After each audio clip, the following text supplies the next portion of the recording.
அஸ்ஸலாமு அலைக்கும் வரஹ்மத்துல்லாஹி வபரகாத்துஹு.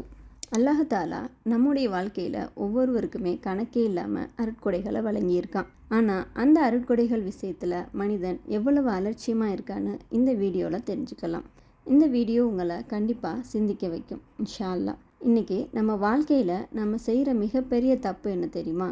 இல்லாத ஒன்றை நினச்சி கவலைப்படுறோம், ஆனால் இருக்க ஒன்றை ரசிக்க மறந்துடுறோம். நம்ம நாவில் எப்போ பார்த்தாலுமே பிஸ்னஸ் சரியில்லை, குடும்பம் சரியில்லை, காசு இல்லை, நிம்மதி இல்லை அப்படிங்கிற புலம்பல் மட்டும்தான் இருக்குது. ஆனால் ஒரு நிமிஷம் யோசிச்சு பார்த்தீங்களா? பல கோடிகள் வச்சிருக்கிற கோடீஸ்வரனால் கூட விலைக்கு வாங்க முடியாத அத்தனை விஷயங்களையும் அல்லாஹ் நமக்கு இலவசமாக கொடுத்துருக்கான். ஆனால் இன்றைக்கி நம்மக்கிட்ட இருக்கிற மாபெரும் சாபம் என்ன தெரியுமா? அலட்சியம். காலையில் கண் விழித்த உடனே அல்லாஹ் நமக்கு மறுபடியும் ஒரு நாளை, நல்ல ஆரோக்கியத்தை, கண் பார்வையை, இன்னும் எத்தனையோ விஷயங்களை இலவசமாக தந்திருக்கான்னு நன்றி சொல்கிறத விட்டுட்டு மொபைலை எடுத்து சோசியல் மீடியாவில் மற்றவங்களோட ஆடம்பர வாழ்க்கையில் பார்த்துட்டு நம்ம வாழ்க்கை மட்டும் ஏன் இப்படி இருக்குன்னு புலம்ப ஆரம்பிச்சிடறோம்.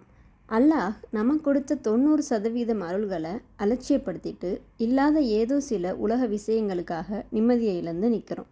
நாம் ஏன் எப்போதும் கவலையோடும் அதிருப்தியோடும் இருக்கிறோம் தெரியுமா? இந்த உலகம் நிலையானது, இங்கே நாம் எப்போவுமே சொகுசாக வாழலாம்னு நாம் நினச்சிட்டு இருக்கோம். ஆனால் அல்லாஹ் தாலா தன்னுடைய திருக்குரானில் மிக தெளிவாக சொல்கிறான், அறிந்து கொள்ளுங்கள், இந்த உலக வாழ்க்கை என்பது வெறும் விளையாட்டும் வேடிக்கையும் கவர்ச்சியும் உங்களுக்கிடையே பெருமை எடுத்து கொள்வதும் செல்வங்களையும் பிள்ளைகளையும் பெருக்கிக் கொள்வதுமே அன்றி வேறில்லைன்னு சொல்கிறான்.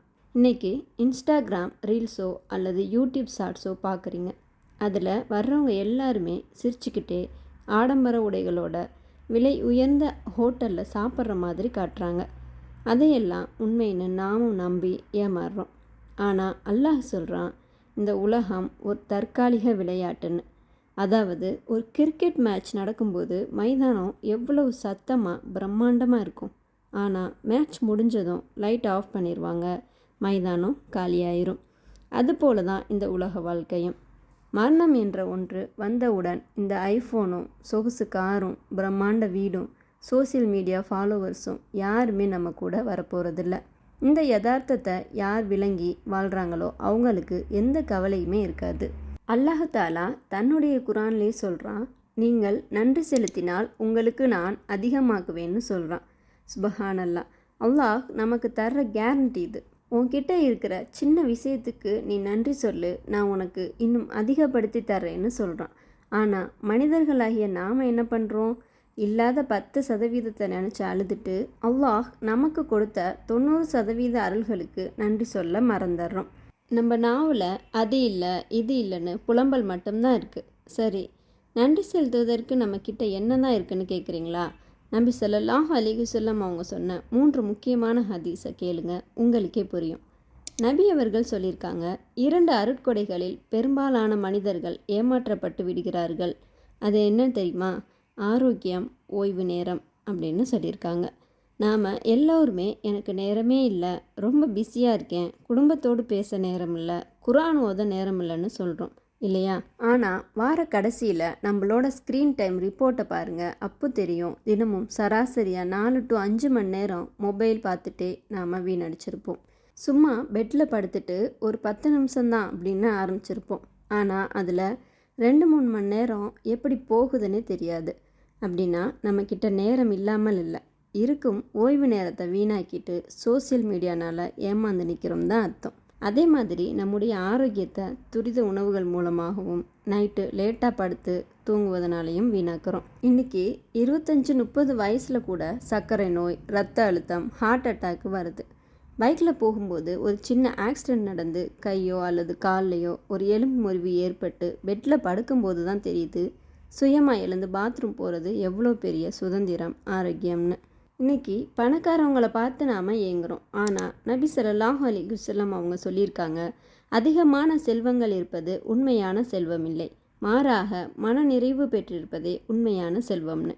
பல கோடி ரூபாய் பேங்க் பேலன்ஸ் வச்சுருக்கிற எத்தனையோ கோடீஸ்வரங்க ஒரு இரவு நிம்மதியான தூக்கத்துக்காக மாத்திரை சாப்பிட்றாங்க.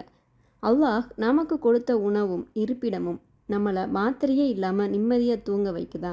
அப்போது நாம் தானே இந்த உலகத்திலேயே மிகப்பெரிய பணக்காரர். சிந்திச்சு பாருங்கள். மேலும் நபி ஸல்லல்லாஹு அலைஹி வஸல்லம் அவங்க சொல்லியிருக்காங்க, உங்களில் யார் காலையில் எழும்போது தம் குடும்பத்தில் அச்சமின்றியும் உடலில் ஆரோக்கியத்துடனும் அன்றைய தினத்திற்குரிய உணவையும் பெற்றுக்கொள்கிறாரோ அவர்தான் ஒட்டுமொத்த உலகமும் தமக்கு கிடைக்க பெற்றவரை போன்றவர் ஆவார்னு சொல்லியிருக்காங்க. இன்றைக்கி உலக செய்திகளை பாருங்கள். எத்தனையோ நாடுகளில் போர் நடக்குது. காலையில் உயிரோடு இருக்கவங்க மாலையில் குண்டு வெடிப்பில் இறந்துடுறாங்க. ஆனால் நாம் இன்றைக்கி காலையில் எந்த அச்சமுமே இல்லாமல் நிம்மதியாக கண்முழிச்சோம். 3 வேளையும் சாப்பிட சாப்பாடு இருக்குது. அப்போது நாம் தானே உலகத்திலேயே மிகப்பெரிய பாக்கியசாலி. நாம் ஏன் இதெல்லாம் சிந்திச்சு பார்க்குறதே இல்லை? இந்த மாதிரி நிறைய அருட்கொடைகள் அல்லாஹ் நமக்கு வழங்கியிருக்கான். அதை பற்றி அல்லாஹ் என்ன சொல்கிறான் தெரியுமா? அல்லாஹ்வின் அருட்கொடைகளை நீங்கள் கணக்கிட்டாலும் அவற்றை உங்களால் எண்ணி முடிக்க முடியாது. நிச்சயமாக மனிதன் பெரும் அநீதிக்காரனாகவும் நன்றி கெட்டவனாகவும் இருக்கிறான்னு சொல்கிறான். இந்த வசனத்தை ரொம்ப சிம்பிளாக நம்ம அன்றாட வாழ்க்கையோடு ஒப்பிட்டு பார்க்கலாம். ஒரு ஹோட்டலுக்கு போகிறோம்னு வைங்க. டீ பரோட்டா சாப்பிட்றோம். சாப்பிட்டு முடித்த உடனே பில் போடுறாங்க. டீ 12 ரூபா, பரோட்டா 40 ரூபாய்னு துல்லியமாக கணக்கு வருது. ஏன்னா மனிதன் கொடுக்குற எல்லாத்துக்குமே இங்கே ஒரு விலை இருக்குது. ஆனால் அல்லாஹ் நமக்கு தினமும் தர்ற அத்தனை அருள்களுக்கும் ஒரு பில் போட ஆரம்பித்தா நம்ம நிலைமை என்ன ஆகும்னு யோசிச்சு பாருங்கள். ஒரு மனிதன் ஒரு நாளைக்கு சராசரியாக 11,000 லிட்டர் காற்றை சுவாசிக்கிறான். இதே காற்றை ஹாஸ்பிட்டலில் ஆக்சிஜன் சிலிண்டர் மூலமாக சுவாசித்தா ஒரு நாளைக்கு குறைஞ்சது 5,000 ரூபாயிலிருந்து 10,000 ரூபாய் பில் வரும். ஆனால் அல்லாஹ் நமக்கு பிறந்ததுலேருந்து இன்னைக்கு வரைக்கும் 1 ரூபா கூட பில் கேட்காம தூய்மையான ஆக்சிஜனை இலவசமாக தந்துட்டு இருக்கான். அது மட்டும் இல்லை, பகல் முழுக்க ஓடி ஓடி உழைச்சிட்டு நைட் பெட்டில் படுத்த உடனே சில நிமிடங்களில் நமக்கு கண்ணு தானாக சொக்கும் பாருங்க. அந்த தூக்கம் மாஷா அல்லாஹ் எவ்வளோ பெரிய அற்புதம். பல லட்சங்கள் சம்பாதிச்சோம், பெட்டில் படுத்தா தூக்கம் வராமல் விடிய விடிய மாத்திரை சாப்பிட்றாங்க. அவங்கள்ட்ட கேட்டு பாருங்கள், இந்த இயற்கையான தூக்கத்தோட மதிப்பு என்னன்னு தெரியும். இதையெல்லாம் நம்ம என்னைக்கையாவது யோசித்து பார்த்துருக்கோமா? அப்படின்னா இல்லை. இதனால தான் அல்லாஹ் சொல்கிறான், நீங்கள் எவ்வளோ கணக்கு பண்ணாலும் என் அருள்களை உங்களால் எண்ணி முடிக்கவே முடியாதுன்னு. இவ்வளோ விஷயங்களை நாம் அனுபவிச்சுக்கிட்டு நாம் இன்னும் என்கிட்ட அது இல்லை இது இல்லைன்னு புலம்புறது எவ்வளோ பெரிய நன்றி கெட்டத்தனம். எனவே அன்பானவர்களே, இன்றைக்கு இந்த வீடியோ முடிஞ்ச உடனே ஒரு சபதம் எடுப்போம். இனிமேலாவது இல்லை இல்லைன்னு புலம்புறதை நிறுத்துவோம். நமக்கு கிடைத்த இந்த இஸ்லாம், ஈமான், பெற்றோர்கள், குழந்தைகள், நல்ல ஆரோக்கியம், நிம்மதியான தூக்கம் என அத்தனைக்கும் தினமும் அல்ஹம்துலில்லாஹ்னு அல்லாஹுக்கு நன்றி செலுத்துவோம். நாம் எவ்வளவுக்கு எவ்வளோ நன்றி செலுத்துகிறோமோ அவ்வளவுக்கு அவ்வளோ அல்லாஹ் நம்முடைய அருள்களையும் நம்முடைய நிம்மதியையும் அதிகமாக்குவான் இன்ஷா அல்லாஹ். இந்த வீடியோ உங்களுக்கு பயனுள்ளதாக இருந்தால் உங்கள் நண்பர்களுக்கும் ஷேர் பண்ணுங்கள். அல்லாஹ் நம் அனைவருக்கும் மன நிறைவையும் நிம்மதியான வாழ்வையும் தந்தருள்வானாக.